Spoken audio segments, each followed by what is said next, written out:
Ang Small Town Lottery o STL ay isinasagawa sa ilalim ng Philippine Charity Sweepstakes Office.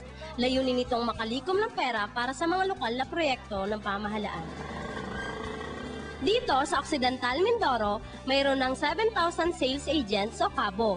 Tinatayang humigit kumulang sa 3 milyong piso na ang kinita mula sa 30% ng mga mamayan na tumataya sa buong lalawigan. Pero, pabor ba ang mga kabataan ng Mindoro sa STL? Pabor siyempre, kasi nakikita ko naman walang masama na i-operate yung STL.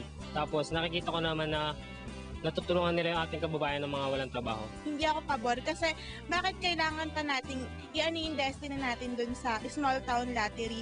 So, kung yung tinataya natin dun sa araw-araw, iipunin na lang natin, makakabili pa siguro tayo ng 1 kilong bigas. Hindi, kasi natututong magsugal ang mga kabataan at yung mga matatanda, imbis na ipambili lang ng gatas ng kailang mga anak, nagagawa pa nila itong itaya sa STL. Berho, kasi nakakatulong siya sa mga mahirap nating mamamayan, lalo na yung asin walang-wala talaga. Tsaka wala naman siyang nalalabag na batas. Hindi ako pabor sa pag-ooperate ng STL dito sa ating lalawigan kasi sa halip na gamitin itong pandagdag gastos ng ating mga magulang para sa pambili ng gatas ng kanilang mga anak, ay ginagamit nila itong pantaya. Tsaka maliit ang porsyentong lahat ay mananalo sa pagtaya dito.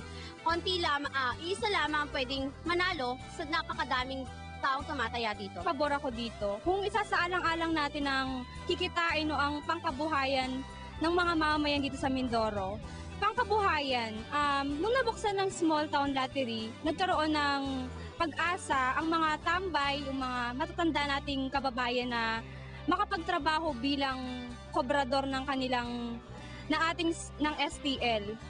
Yun, binigyan sila ng pag-asa upang matulungan ang kanilang pamilya kahit sa ganong paraan. Hindi po. Bagaman isa lamang ako mag-aaral, pero batay sa nakikita ko sa aking kapaligiran, ang naisip na pamamaraan ay pinahintulutan ng ating gobyerno ay isang salik pa rin na nagpapahirap sa bawat tao.